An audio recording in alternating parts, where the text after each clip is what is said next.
So, Chicago teachers, you won't listen to us, and maybe a lawsuit will get your attention. Laurel Golden is a Chicago parent, leading plaintiff in a lawsuit against the Chicago Teachers Union for keeping kids out of classes, now 4 days running. Laurel, kind enough to join us right now. Very good to have you. Thank you. Good afternoon. Thank you for having me. And I actually just received an email from one of the schools for my boys. We are looking at day 5. Classes have been canceled for tomorrow already. Right? Is that Yes. how they tell you, Laurel? It's a day at a time. It's sort of drip, drip. Here's a 5th day. That is how it was last week and so far this week. However, they were kind enough to let us know by 4 o'clock on Friday afternoon that there would be no school for today, so that we didn't have to spend a weekend wondering yes or no. How did they justify what they're doing? They can't justify what they're doing. It's an illegal strike. The children belong in school. The science has shown clearly all along that it is safe for the kids to be there and for the teachers to be there.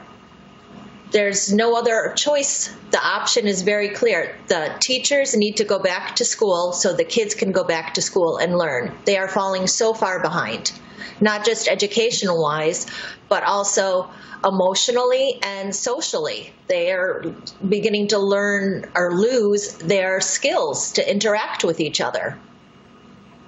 But you know, Laura, what I can't understand, even the mayor, who's been a friend of the teachers union for some time, has had enough, says, you know, our kids deserve to be in school, open up the classroom doors, but they're not. So what is really going on here? What is their biggest fear? What do they say is the reason why they're doing this? If Omicron cases, contagious as they aren't serious, kids will wear masks. So what are they saying?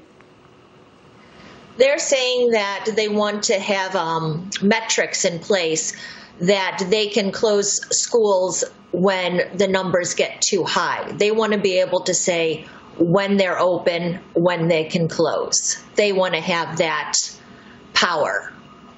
And they're saying that the steps that they've taken are not enough as far as providing masks, and they also want to have all the children test before they go back, which in a district with over, I think, 300,000 students would be quite the feat to accomplish. You know, the Chicago school system has spent millions of dollars to get classes ready for this post-COVID world, however you want to describe it.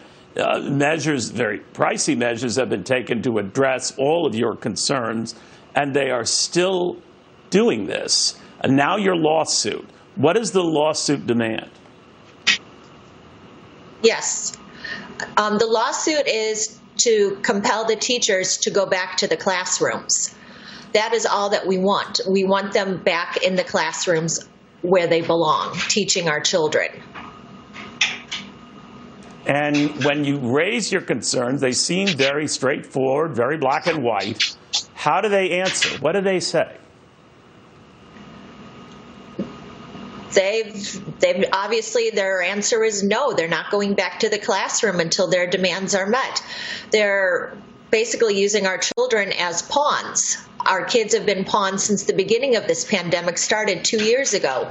This is exactly where we were last year when the schools were supposed to open up in January and they didn't open up until March. They kept dragging it out, saying, you know, we need more safety measures in place. We want to be vaccinated. We want more PPE. So the city prioritized the teachers. They got all vaccinations first. They've given them the PPE. And now we're right back where we started. You could have seen this coming a month ago before the Christmas break that we were going to have something like this happen. Why didn't they start negotiating then? Everyone knew this was going to happen. Yeah, well, you were certainly way ahead of that curve. Laurel, please keep us posted. Laurel Golden, the Chicago parent. By the way, we did reach out to the teachers union. You got a statement from them at the very least